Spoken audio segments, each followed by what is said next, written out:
নমস্কার, শুরু করছি বিকেলের বিতর্ক। লিমা রয়েছে আপনাদের সঙ্গে। আজকে বিতর্ক শুরুর আগে একটু নজর রাখবো সায়েন্স সিটিতে জেপি নাড্ডা বক্তব্য রাখছেন।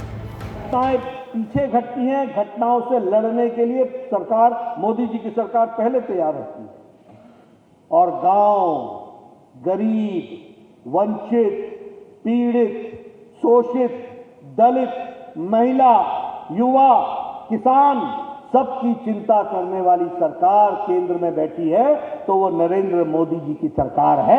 इसको भी हमको समझना चाहिए। लेकिन ये तो दुख के साथ कहना पड़ता है कि जब मोदी जी पूरी ताकत के साथ देश को आगे बढ़ाने के लिए लगे हैं, तो यहां ममता जी बंगाल को पीछे धक्का देने में लगी हुई है। इस बात को भी हमको समझना चाहिए। आप बताइए, भारत की गरीबी 22% से घट के 10% से कम हो गई कि नहीं हो गई? आप बताइए, 13 करोड़ 50 लाख 13.5 करोड़ गरीब लोग गरीबी की रेखा से ऊपर आ गए कि नहीं आ गए? आप बताइए, भारत में अति गरीबी 1% से भी कम हो गई है। और ये हम नहीं कह रहे, ये IMF कह रहा है। आज जब दुनिया के अर्थव्यवस्थाएं लड़खड़ा रही हैं, जब अमेरिका की अर्थव्यवस्था लड़खड़ाती है, जब यूरोप की अर्थव्यवस्था लड़खड़ाती है, ऑस्ट्रेलिया की अर्थव्यवस्था लड़खड़ाती है, जापान की अर्थव्यवस्था लड़खड़ाती है, सारी दुनिया को कोरोना की चपेट में लिया, सारी दुनिया को यूक्रेन और रशिया की लड़ाई का दंश झेलना पड़ा। लेकिन इन सब के बावजूद अगर मजबूती से खड़ा है तो भारत की अर्थव्यवस्था खड़ी है। इस बात को भी हमको ध्यान में रखना चाहिए। आज हम आगे बढ़ रहे हैं, पूरी ताकत से लगे हुए हैं। आज 11वें नंबर से 10वें नंबर से भारत की अर्थव्यवस्था आज 5वें नंबर पर खड़ी है। और मोदी जी ने कहा है कि तीसरे टर्म में तीसरे नंबर पर भारत को खड़ा करेंगे। ये भी हमने कहा। এবার চলুন আমাদের আজকের বিতর্ক শুরু করা যাক। আজকে আমাদের নজর রয়েছে কিন্তু সকালের দিকে। কি হলো আজকে সকালে? পূর্বাঞ্চলীয় পঞ্চায়েতি রাজ সম্মেলন, প্রধানমন্ত্রী নরেন্দ্র মোদীর বক্তব্য। আজকে সেই অনুষ্ঠানের উদ্বোধনে প্রধানমন্ত্রী কি বললেন? তিনি সরাসরি বাংলার প্রসঙ্গ টানলেন, যেখানে বলা হচ্ছে যে পঞ্চায়েতে রক্তের হোলি খেলা হয়েছে। বাংলায় নজর প্রধানমন্ত্রীর। সেই কারণেই আজকের বিকেলের বিতর্ক আমাদের ইস্যু বাংলায় চোখ মোদী।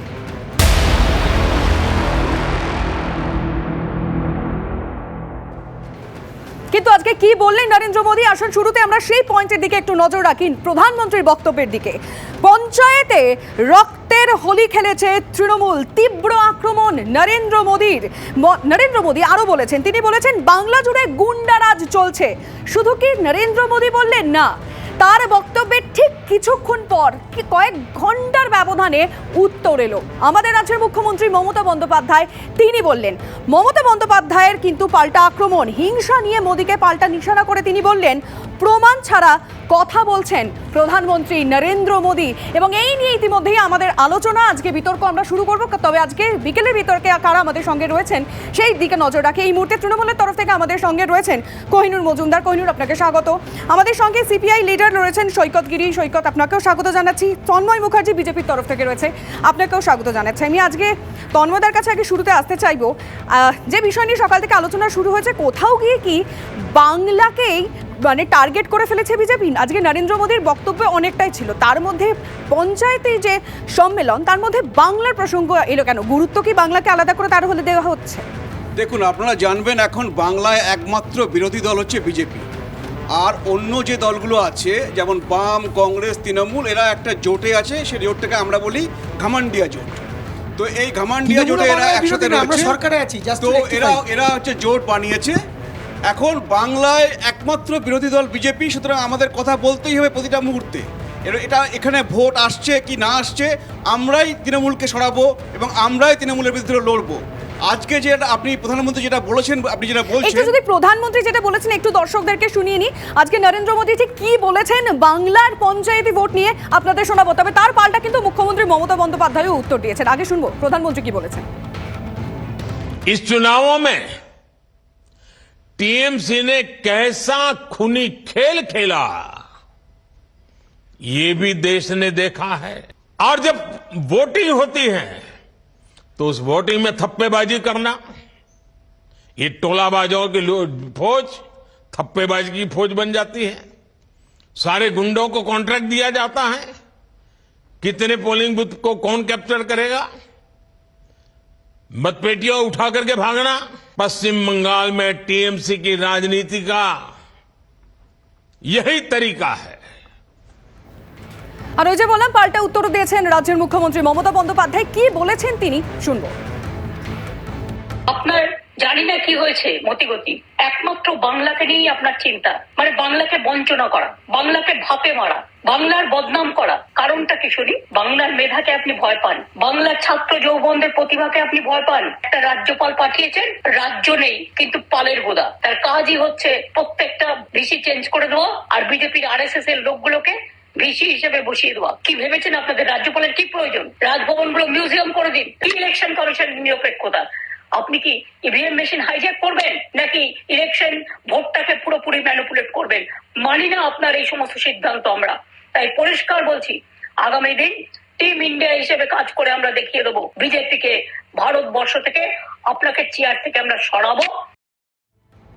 আলোচনায় ফিরে আমি তন্ময়দার কাছে আরো চলে যাব। তন্ময়দা, বাংলাকে কি তাহলে ভয় পাচ্ছেন প্রধানমন্ত্রী? দেখুন, আমরা একদমই ভয় তো পাচ্ছি না, এবং এটা হচ্ছে সুবিধা সবসময় যে এখন হচ্ছে বাংলায় বললাম যে বিজেপি ছাড়া আর কেউ নেই। সুতরাং মানুষকে এখন একমাত্র মানুষের অপশন, যদি তৃণমূলের এই অত্যাচার আর এই তৃণমূলের অরাজকতা আর এই চুরি তোলাবাজি থেকে মুক্তি পেতে হয়, তাদেরকে বিজেপিকে ভোট দিতে হবে দলমত নির্বিশেষে। এখন কেউ হতে পারেন হয়তো বামেদের ভোটার, কেউ কংগ্রেসের ভোটার, তাদেরকে এটা মনে রাখতে হবে যে তারা নিচুতলার কর্মীদের কথা চিন্তা করেন না, তারা এখন ঘামান্ডিয়া জোট বানিয়েছেন। সুতরাং তৃণমূলের হাত থেকে উদ্ধার পেতে গেলে তাদেরকে বিজেপিকেই ভোট দিতে হবে। একটি ভোট সেখানে দেওয়া মানে সেই ভোটটা নষ্ট।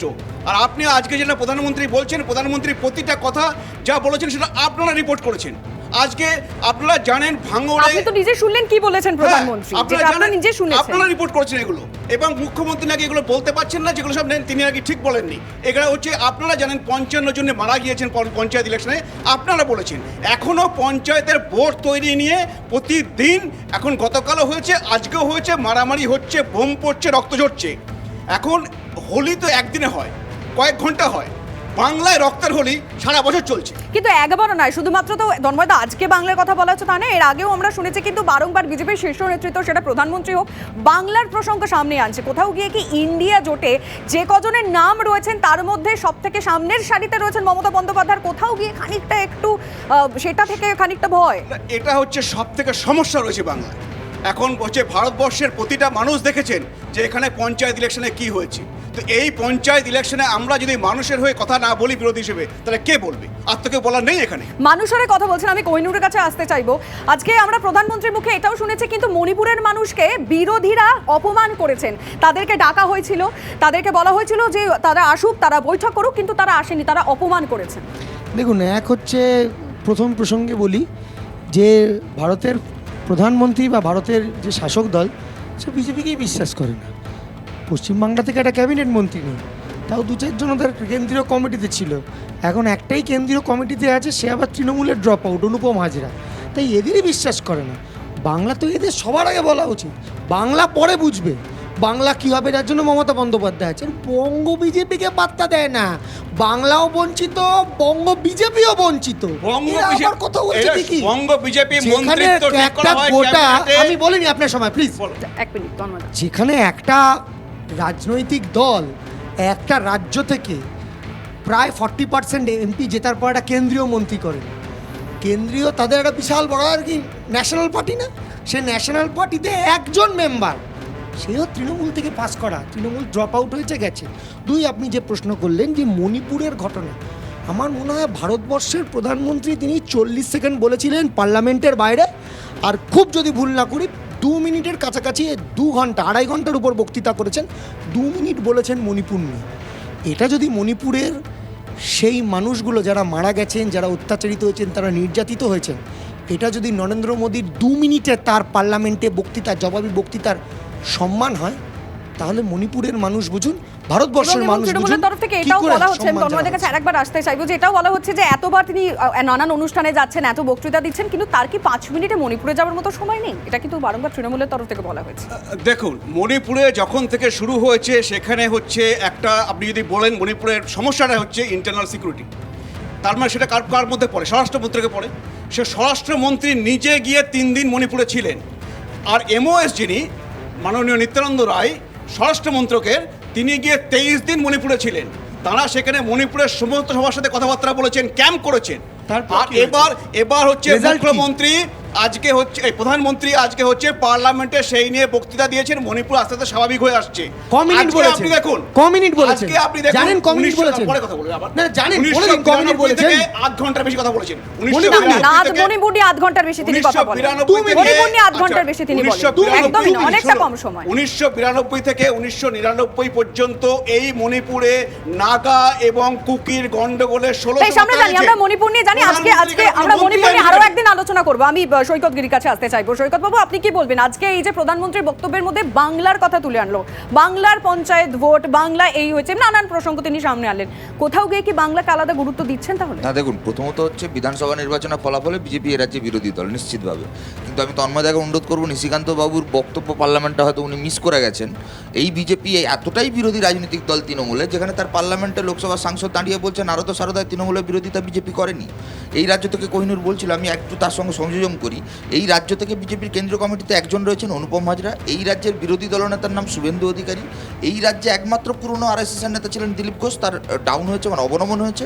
আর বাদবাকি যারা পদাধিকারী হয়েছেন তারা সবাই প্রাক্তন তৃণমূল রাজ্যের সভাপতি বিজেপি, তিনি প্রাক্তন তৃণমূলের অধ্যক্ষকে সংগঠনের সদস্য। আমি আপনার সঙ্গে বলার সময় ডিস্টার্ব করবো, আপনার বলার সময় ডিস্টার্ব করবো, আপনার অস্বস্তির জায়গা আমি জানি। এবার সুকান্ত মজুমদার ওয়েব কুপার প্রাক্তন সদস্য। এইভাবে হচ্ছে তৃণমূলের বিরোধিতায় বিজেপি তৃণমূলের বি টিম তৈরি করেছে। এক, দুই হচ্ছে, দেখুন, গোটা দেশ জুড়ে মণিপুর নিয়ে সরব।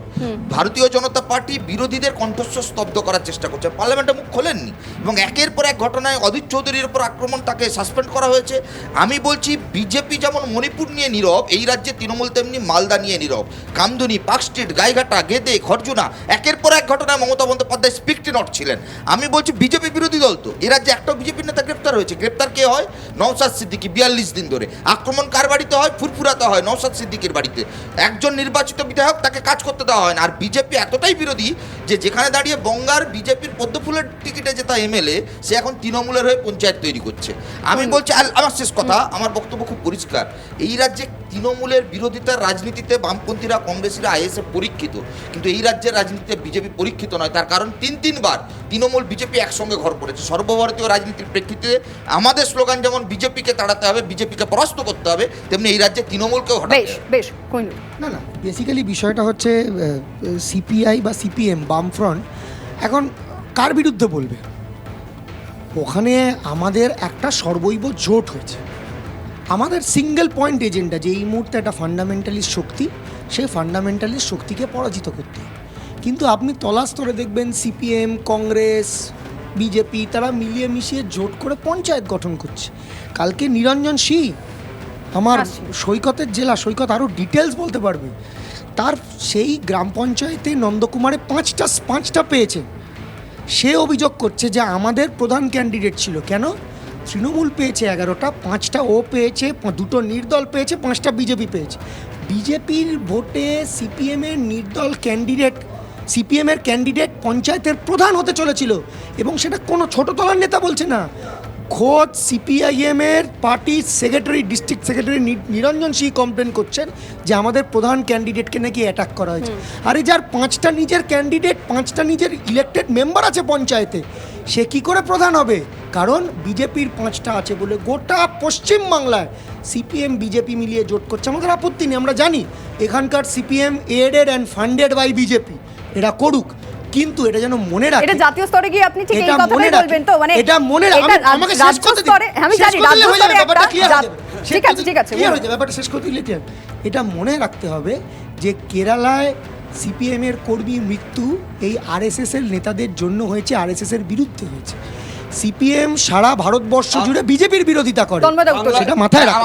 10 সেকেন্ড একটু আমাকে একটা এক্সাম্পল দিতে হবে। সেটা হচ্ছে, আমি আপনাদের টিভি 9-এর পর্দায় দেখেছি গতকালকে আবু সুফিয়ান, নন্দীগ্রামে কাদের নেতা ছিল, সে কাদের সঙ্গে তার জামাই প্রধান হলো, নন্দীগ্রামে মোহাম্মদপুর অঞ্চল, আজকে মুর্শিদাবাদের লালগোলার দেওয়ানশাহী অঞ্চল তৃণমূল বিজেপি মিলে জোট তৈরি করলো, হাওড়ার জগৎবল্লভপুরের একটা অঞ্চল তৃণমূল বিজেপি মিলে ভোট তৈরি করেছে। আমি বলছি এগুলো কি করে হচ্ছে? এটা ভুল প্রশ্ন এটা নয়, প্রশ্ন আমি আবার ওর জেলা আমি ওকে আমি তোমার বলার সময় ডিস্টার্ব করি দুটো না, না তৃণমূল আমি তোমার বলার সময় ডিস্টার্ব করি, আমি কোনো complete বিজেপি করতে দাও। সাপোর্ট আমি কমপ্লিট করতে দাও।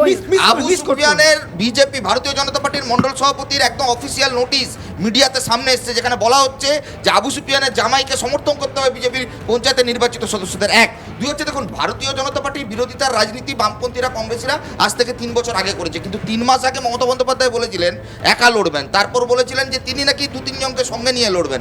কি এমন হলো যে ভাইপো বিদেশে পালালো, তারপর মমতা বন্দ্যোপাধ্যায় বেঙ্গালুরুর জোটের বৈঠকে বেশ, আমরা ওই বিষয়ে যাবো না। তবে আজকে কিন্তু যে বিষয় নিয়ে আমাদের আলোচনা হচ্ছে, অর্থাৎ এই যে নরেন্দ্র মোদীর বক্তব্য, তারপরে কুণাল ঘোষ বলছেন যে শয়নের স্বপ্নে বাংলাকে নিয়ে ভাবছেন, ভয় পাচ্ছেন। ঠিক কি বলেছেন আপনাদের শোনাবো। সারা দেশ দেখেছে রক্তের হোলি খেলেছেন নরেন্দ্র মোদী গুজরাটে, সারা দেশ দেখেছে রক্তের হোলি চলেছে দিল্লির বুকে, সারা দেশ দেখেছে রক্তের হোলি চলে উত্তরপ্রদেশে, সারা দেশ দেখছে রক্তের হোলি চলে মণিপুরে, আর সারা দেশ দেখছে যে কেন্দ্রীয় সরকারের রিপোর্টে নিরাপদতম রাজ্য হিসেবে পশ্চিমবঙ্গকে চিহ্নিত করেন এই নরেন্দ্র মোদী। দুমুখ সাপের রাজনীতি চলতে পারে না। আমি আবার আলোচনায় যাবো। তন্ময়, আজকে মমতা বন্দ্যোপাধ্যায় বেশ কিছু বক্তব্য রেখেছেন। আপনারা জানেন যে ঠিক নরেন্দ্র মোদীর বক্তব্যের কিছুক্ষণ পরে তিনি তার ফোনের রিয়াকশন দেন, এবং তাতে কিন্তু একদম স্পেসিফিক্যালি বলা রয়েছে যে আগে নিজেদের দুর্নীতিগুলো সামনে আনুন। সেখানে রাফালের প্রসঙ্গ এসছে, সেখানে পিএম কেয়ারস ফান্ড এসছে। অন্যদিকে আমরা দেখেছি রাজ্যপালের প্রসঙ্গ কিন্তু আজকে এসে, যেখানে বলা হচ্ছে যে রাজ্যপাল বিজেপির যারা লোক রয়েছেন তাদেরকে উপাচার্য পদে বসাচ্ছেন। এবং আমি দুটো জিনিস বলবো আপনাকে। রাফাল সম্বন্ধে আপনারা জানেন এই নিয়ে সুপ্রিম কোর্টের রায় আছে, এবং এই নিয়ে ওরা হচ্ছে চৌকিদার চোর হয়, চৌকিদার চোর হয়, তারপরে মানুষ জবাব দিয়েছে, মানুষ জবাব দিয়ে দিয়েছে, তাই তো? এবার হচ্ছে দেখুন, এবার পিএম কেয়ার ফান্ডস নিয়ে এসছে। আমি আপনার মাধ্যমে এই তৃণমূলের প্রতিনিধিকে এই দুটো পেপার দিতে বলছি। এটা হচ্ছে পিএম কেয়ারস ফান্ডের অডিট রিপোর্ট 2020-21, এটা হচ্ছে চোর নয়, এখানে পশ্চিমবঙ্গে হয় না, এখানে হচ্ছে মন্ত্রী বিধায়করা জেলে থাকে, চোর তোলাবাজদের নিয়ে সরকার চলে। আর এই হচ্ছে পিএম কেয়ার ফান্ড।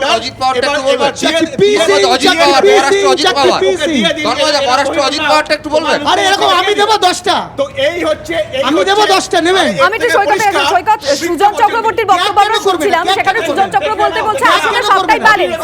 সারদার কথা প্লিজ কইনো, প্লিজ এক মিনিট আরে এরকম কথা আমি 10টা দিয়ে দেব, আপনি এক মিনিট যেখানে সুজন চক্রবর্তী বলছেন যে সবটাই তাদের ব্যালেন্স, মোদি মমতা দুজনের সেটিং রয়েছে, সেই জন্য দুজনেই দুপাশ দিয়ে সবটাই করে যেতে পারছেন। এটা আমি বলছি না, আমি আপনাকে বলছি যদি ঘটনা প্রবাহ দেখেন, নিশিকান্ত বাবু যে বক্তৃতা করেছেন, এবং এতদিন সারদার এখনো অব্দি কেন তদন্ত হলো না? তার কারণ সারদার তদন্ত হলে মমতাও যেমন জেলে যাবে, শুভেন্দুও জেলে যাবে। যে শুভেন্দু অধিকারী এখন সেই শুভেন্দু অধিকারী 2019-এ বলেছিল বিজেপি সবচেয়ে বড় চোর। এবারে লোকসভায় যখন বেশ বুঝতে পারছি, আপনাদের বক্তব্য বুঝতে পারছি, কিন্তু আমাদের সময় একদম শেষের দিকে, তাই বিতর্ক শেষ করতে হচ্ছে, কিন্তু বিতর্ক শেষ করার আগে যে প্রশ্নটা তুলতেই হচ্ছে, যেটা রাজনৈতিক মহল মনে করছে লোকসভা ভোটের দামামা বেজে গিয়েছে, এবং সেই কারণেই কোথাও গিয়ে বিজেপি বাংলাকে কিন্তু এই মুহূর্তে টার্গেট করেছে।